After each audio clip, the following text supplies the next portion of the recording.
कुछ नहीं कर पाओ तो प्रयास करो कि इन तिथियों पे कम से कम एक दीप ऐसा जलाया जाए जिससे हमें समृद्धि, लक्ष्मी, वैभव प्राप्त हो। घर में भी जो दिए रखे जाते हैं कि घर में जो दिया होता है वो दीपक भी कोई साधारण नहीं होता,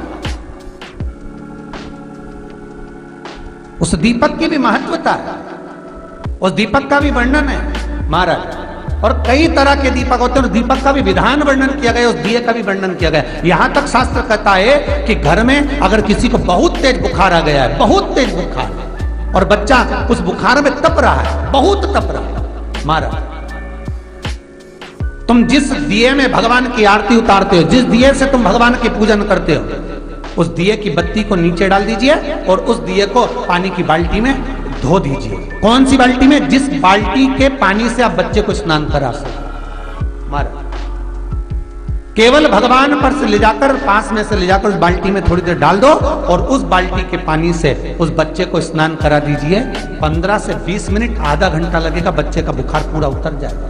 इतना विधान है दीप का। दिया कोई साधारण नहीं होता, दीप कोई साधारण नहीं होता। पशुपति व्रत शिव महापुराण में हम बताते हैं, कई बार आपको वर्णन किया कि पशुपति व्रत जब करो तो 6 दिए मंदिर में लेकर जाओ शंकर जी के, 5 दिए शंकर जी के सामने लगाओ, 1 दिया घर पर आओ तो घर के राइट भाग में जब प्रवेश करो तो सीधे हिस्से में घर के दरवाजे पर लगाओ, तब अंदर प्रवेश करो। क्यों कहते हैं? क्योंकि उस दीप का महत्व होता है। दिए भी अलग अलग होते हैं। पहला दिया होता है पणाती दिया,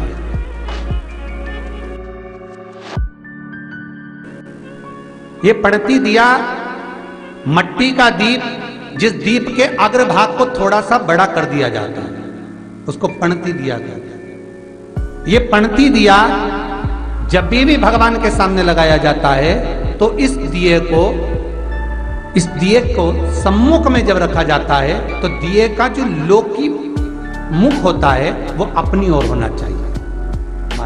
पणती दिए की जो लो है, बाती है, उसका मुख अपनी ओर होना चाहिए। विष्णु पुराण कहती है अगर इस दिए की बाती भगवान की ओर रहती है तो हमें तपन की अनुभूति होती है, पर इस दिए की बाती जब हमारी ओर होती है तो हमारे शरीर में कोई बड़ी बीमारी आने वाली होती है तो वो कट जाती है। पणती विष्णु पुराण में दूसरा दीप कहा गया है निरांजन दीप। विष्णु पुराण में दूसरे दीप का वर्णन निरंजन, जिस निरंजन दीप में महाराज आपने देखा होगा डमरू जैसी आकृति होती है। दीप में डमरू की आकृति होती है, रखने का भाग और ऊपर का भाग इस तरह से, और ऊपर उसमें दिए लगाए के लिए बाती का स्थान रहता है। किसी किसी में 5 कंगूरे होते हैं, किसी किसी में 6 कंगूरे होते हैं। इसको निरंजन दीप कहते हैं महाराज। विष्णु पुराण के 5वें अंश में लिखा गया निरंजन दीप भगवान के सम्मुख में राइट भाग में लगाया जाता है। भगवान का जो स्थान होता है, भगवान का जो मंदिर होता है, तो भगवान का राइट, आपका होगा लेफ्ट, क्योंकि आप भगवान के सामने बैठोगे तो भगवान का राइट, आपका लेफ्ट। तो आप जब लगाएंगे तो आप लेफ्ट में लगाएंगे, आपका लेफ्ट होगा और भगवान का वो भाग राइट के है, तो भगवान के सीधे हाथ की ओर लगता है माना। निरंजन दीप कभी भी तेल का नहीं लगता महाराज। निरंजन दीप कभी भी तेल का नहीं लगेगा। हाँ, यह हो सकता है कि बटी निरंजन जो दीप होता है उसमें तेल डाल सकते हैं। बटी निरंजन दीप जो होता है उसमें कंगूरे नहीं होते। बटी निरंजन दीप केवल गोल होगा, ऊपर से डमरू जैसी आकृति होगी, डमरू जैसा होगा, ऊपर से उसमें कहीं कंगूरे नहीं होते। जो दीप होता है वो केवल डमरू की आकृति में होता है, उसमें कोई कंगूरे नहीं होते। पर निरंजन जो दीप होता है उसमें कंगूरे होते हैं।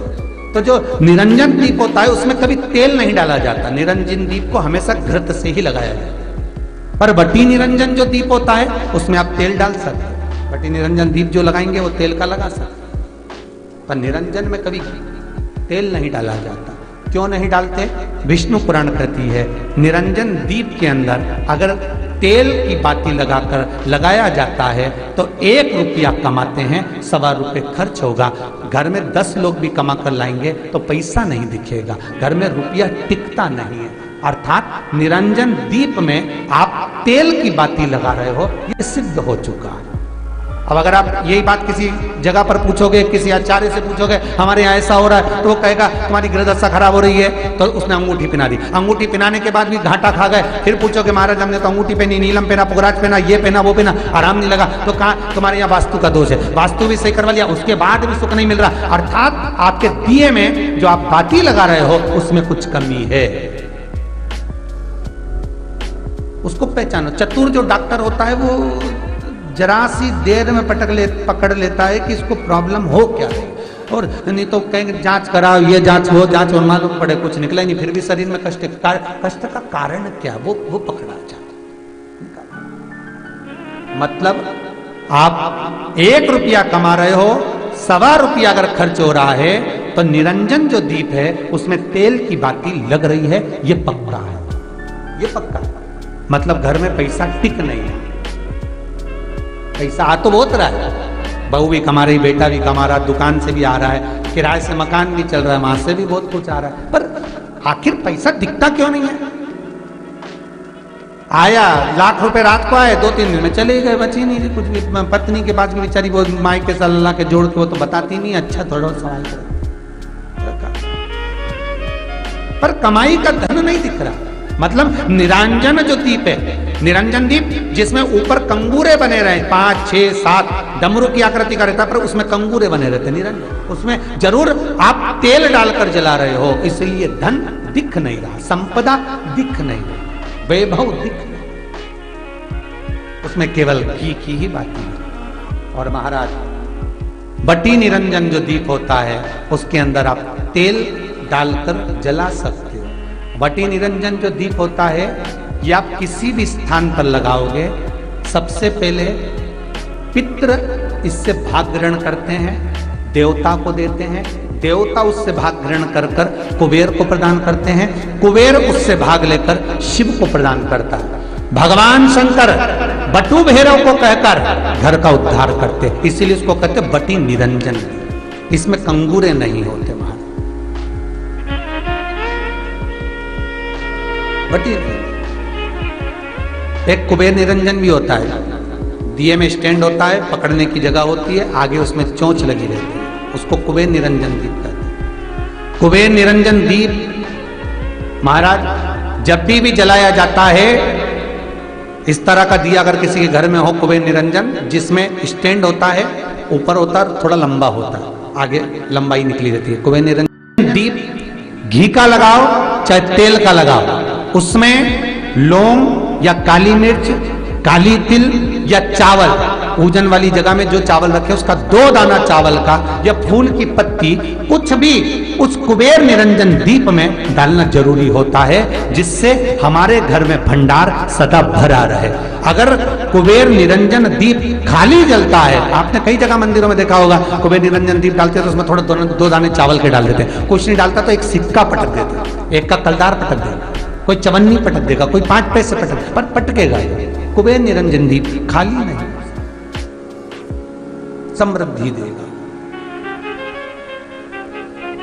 महाराज आनंद की अनुभूति कराएगा, सुख को देगा।